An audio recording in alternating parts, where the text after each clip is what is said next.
What's going on, everyone? My name's Security Denied, and welcome to the Average Gamer's review on the Destiny 2 Edge of Fate expansion that has just come out recently last week. There is a lot to go over. A lot has changed within the game, a lot of new stuff, and this video is going to be my review, overall opinions on certain aspects of the Edge of Fate expansion. But definitely don't take it as I am speaking for you. This is definitely not that case. This is all my opinions and my thoughts, but definitely let me know what your thoughts and opinions are down in the comment section down below. I'd love to hear your thoughts on the Edge of Fate as well as what I say in this video.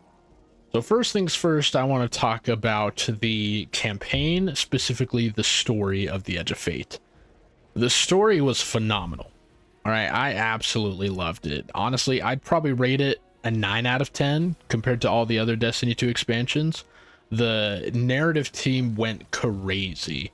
They definitely drew in myself as an average gamer into an easily understanding experience and story. I was able to follow along with the narrative part of the story fairly well, and props to the narrative team for being able to do that. Lodi is a new character within the Edge of Fate expansion, and without any spoilers, phenomenal character. 10 out of 10.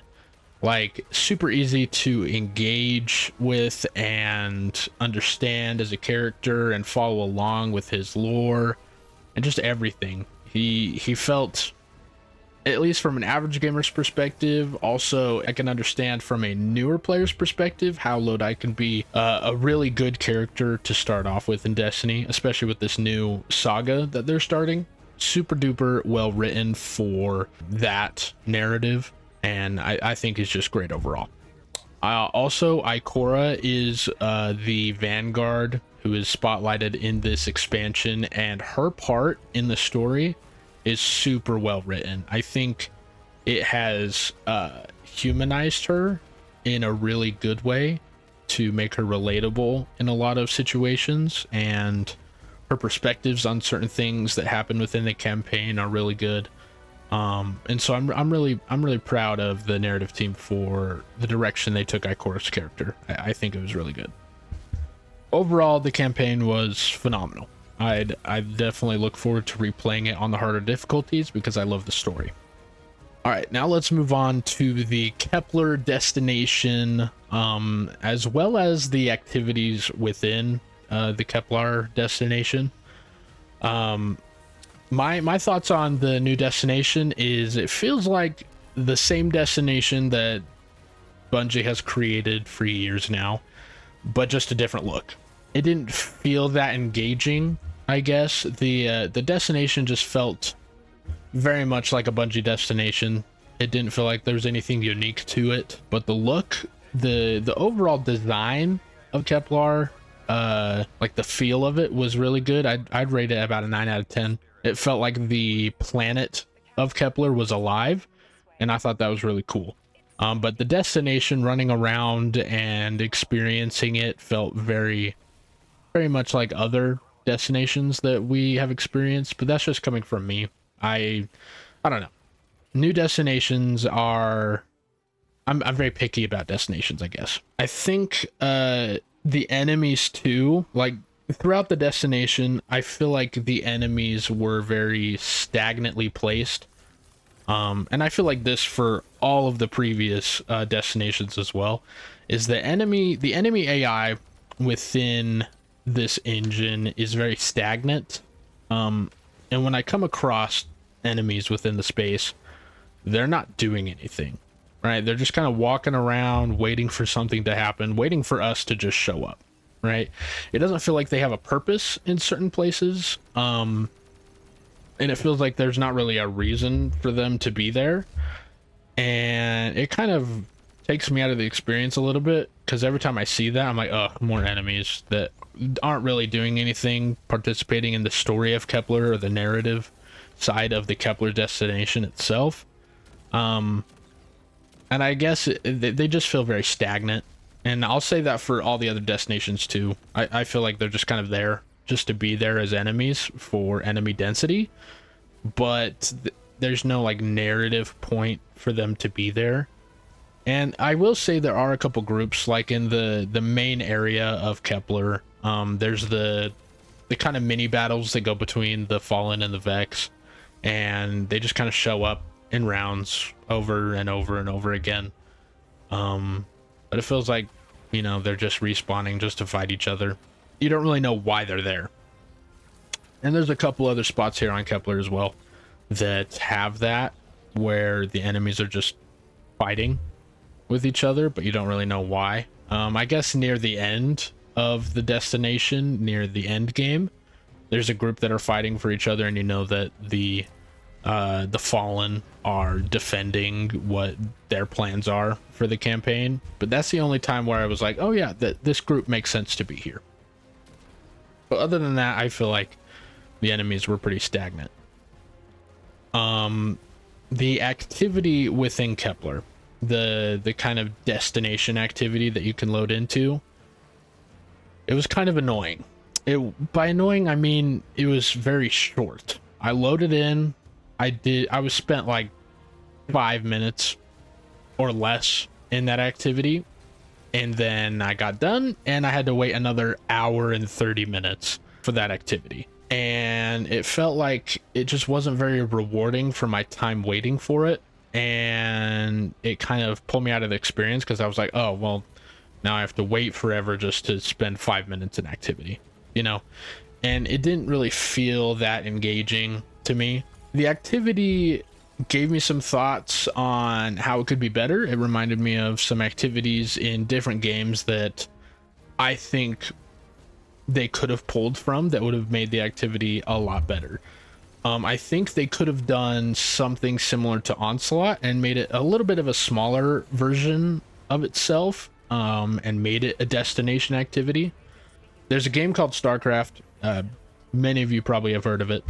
But I've played a lot of StarCraft 2. The campaign is phenomenal, but there's a story in there, or a campaign mission within the Heart of the Swarm expansion that I really liked. And what you have to do is you have to defend Kerrigan while she's in a little cocoon.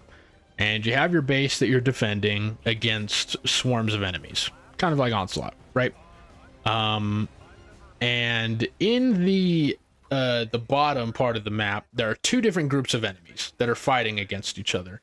And they're fighting against each other to get to us, right? Or something that we are protecting. And I really liked that mission because it felt like there was always something going on. There was a constant battle between the enemy factions, and then there was us defending ourselves against the two factions as they simultaneously attacked us, right? And I know that game is a little bit slower paced because you have to build up your base, build up your army in order to defend, and that takes time.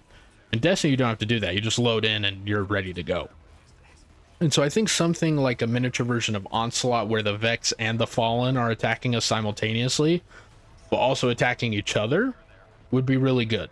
And in that mission as well, there's also bonus objectives that you can complete, such as going to defeat a boss that wasn't aligned with either side, but it gave you some experience for some abilities that you can unlock later.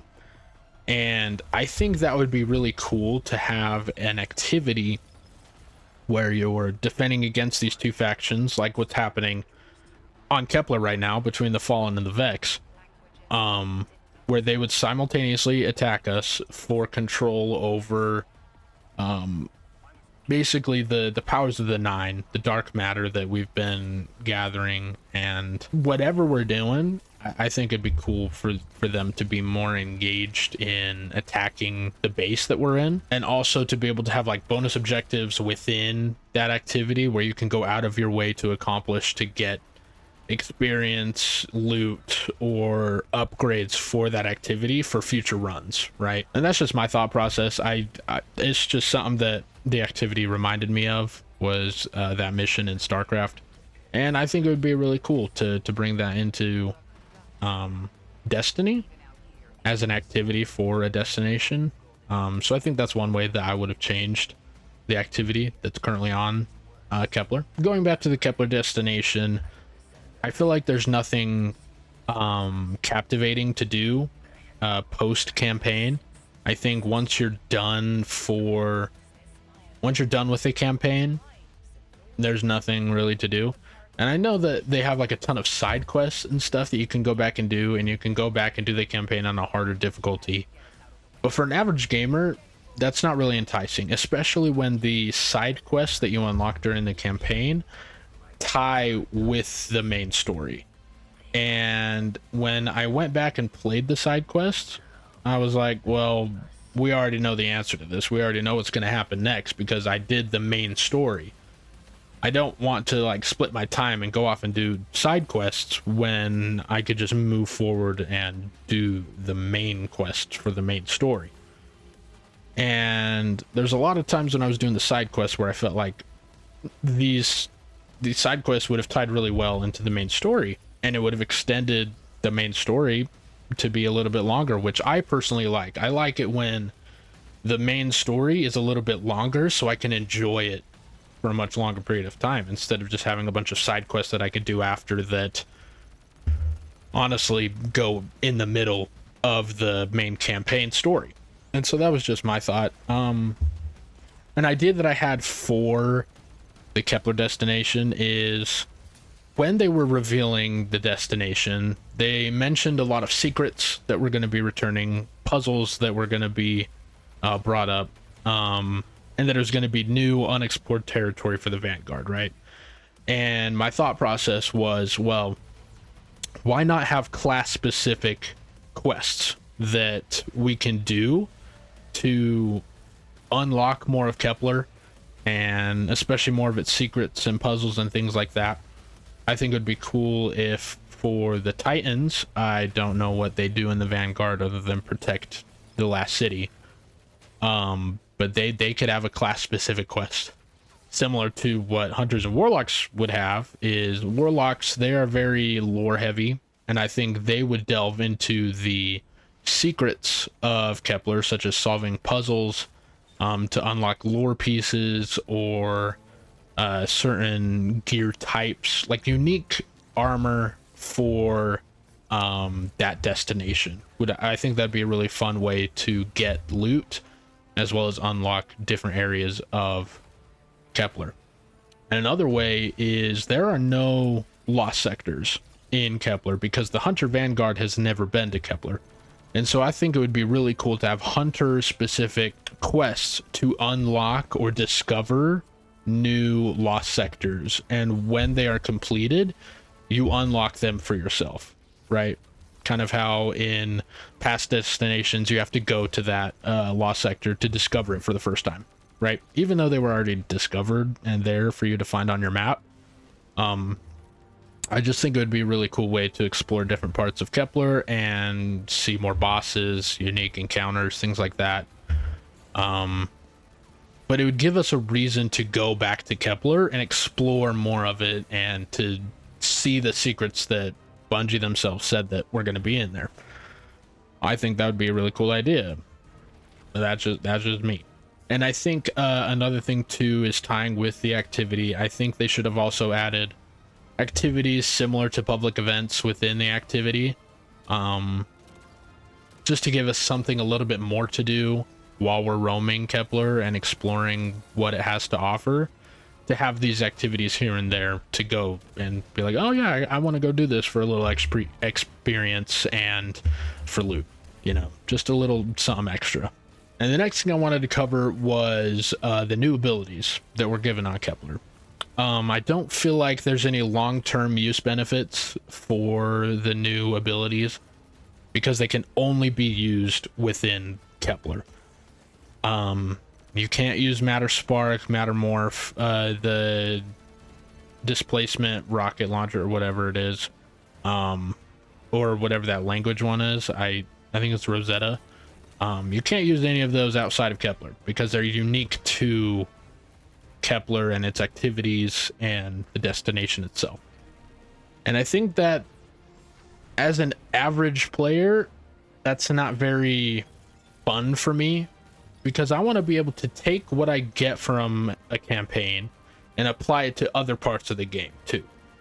And I think it would have been more beneficial to have a dark matter subclass rather than these dark matter abilities, because I'd be able to take it outside of the Kepler or destination. Because the Kepler destination, once you're done with everything, you're done with everything, and there's no reason to return.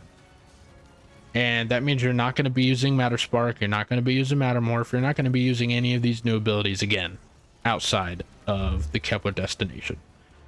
And for me, that's kind of disappointing as an average gamer, because I want to be able to play what Bungie is making. I want to be able to utilize it everywhere.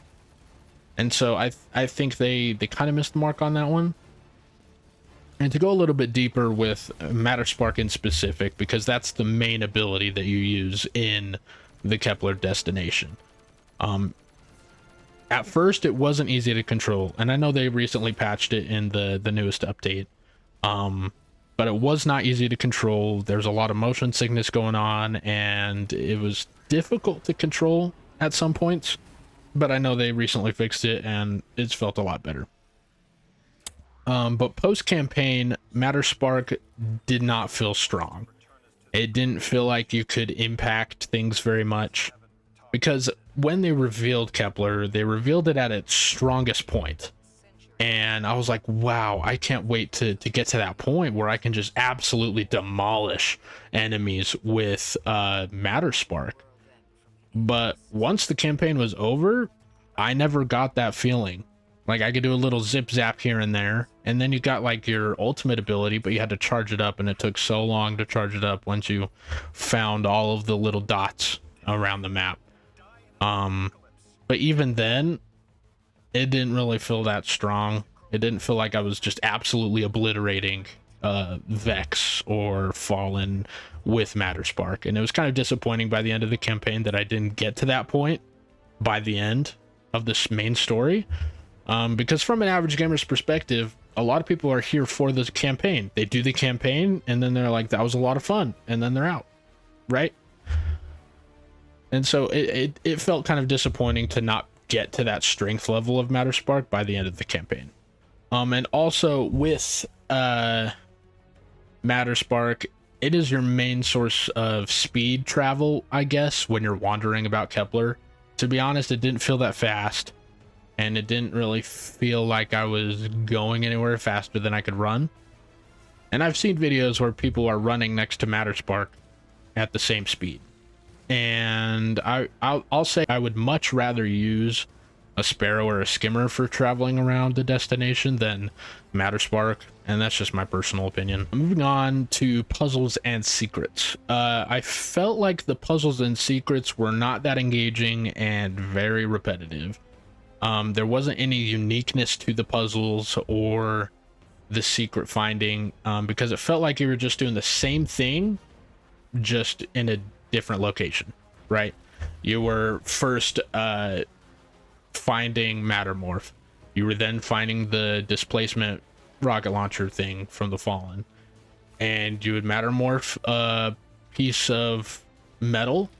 You would shoot at that piece of metal with the rocket, and it would bounce around to open a portal, walk through the portal, get whatever you needed, right? And occasionally you'll use Matter Spark to get into small places. And it just wasn't that engaging as an average player, because it felt like I had to use the new abilities instead of, oh, I want to use these abilities to solve this puzzle. I felt like these puzzles were mandatory, and I did not want to do them, because I was like, oh, it's right there, just let me go through the door. But no, I have to do these 15 steps before, and they're very tedious things to handle and do. It just wasn't a very pleasant experience for me from that point of view, and I think they could have done a lot better with the uniqueness of the puzzles and things like that. And then the gameplay loop of the campaign and post-campaign and everything in between for the destination and for the Edge of Fate in general, it felt kind of repetitive, especially by the end of the campaign, where you went out, you killed a bunch of dudes, came back with a hourglass, put the hourglass into the main mechanism that we were filling up, and then you go out and do it again in a different location. It didn't feel like I was doing anything different. And then at the end, I beat the final boss, and that was it. Um, and it felt kind of meh. And I could tell that they were trying to mix it up a little bit with the new projection system that they had. It was kind of annoying when the call would show up when I was trying to run across the map, and then it slowed me down to 0.0 speed. And it kind of like took me out because I immediately just put it away so I could run and just have it straight to comms. And I think it's really cool to have that, but I think it would be really cool if they maybe did something similar to what StarCraft does, where they have like the little box pop up and then a little video showing the character talk to us. But they could just do that with the hologram, right? It just pops up in a little space in the corner of our screen so they could talk to us there. I think that would be a really good change that they made to that. Another thing that I wanted to mention too, speaking of gameplay, I do not think that it's Bungie's fault for how little the game is evolving over time. I definitely don't think that it's the people who work there. I don't think it's their fault for not being able to evolve the game gameplay wise, because they are trapped within an engine that is really old, and it is very, very difficult to change, update, and evolve. And I think they are stuck behind software and hardware that is keeping them from evolving the gameplay. So I'm not blaming Bungie for a lot of these changes that they are not making, but I'm blaming the engine that Destiny 2 is currently running on. Do I think they should have switched to Destiny 3 post Light and Darkness Saga? Absolutely. I think that should have been their go-to when they started planning out the final shape, instead of going into Marathon, because Marathon is a different game, and I definitely do think that Bungie needs to expand, but not yet, especially when their main game is struggling. Their main source of income is struggling right now. So I think they should have focused on that to make it a better experience for the Edge of Fate, and to move away from the Tiger engine and to use something else so that they could evolve the game the way that they want it to, and the way that us, the players, want it to. And then the last thing that I wanted to touch on with the Edge of Fate, and it was a pretty big addition, was the portal. And I think that there's a lot of good things with the portal. Don't get me wrong. It kind of grew on me a little bit, especially with being able to access activities. I know where the activities are once I took a look around the portal and scrolled through all the different selections that there were. It made it a lot easier just to hop into an activity, and for new players I think that's fantastic, as well as for average gamers who just want to hop in. And I also really like how they portrayed the loot and how much loot you're going to be earning in a certain activity. I like that they showed different different loot priorities they're going to be dropping from certain activities. I think that's a really good change, especially when an average gamer's like me is like, hey, I need to level up as soon as possible. I need to be able to do the harder content. I want to go and do the raid, do the new activities that Bungie is dropping. So I think that having this accessibility and knowledge of the activities themselves is really good change. I really like that within the portal. I also, being able to change the difficulty settings, such as adding boons and modifiers to an activity, it's interesting. I do like being able to make it more difficult or easier, or however you want to put it. But I also, as an average gamer, when I first heard about the boon system and modifiers, I was excited but also a little hesitant, because I am here to play Bungie's game, not my game, right? And I feel like being able to modify it this way makes it feel like I'm making the game and that I'm doing the work to make the activity feel a certain way or act a certain way. And for me, I didn't really want to do that, because I'm here to play Bungie's game. I'm here to play the game that they designed. But that's just me. And I do think that it's a really good change. I think that being able to set it up how you want to play is really good.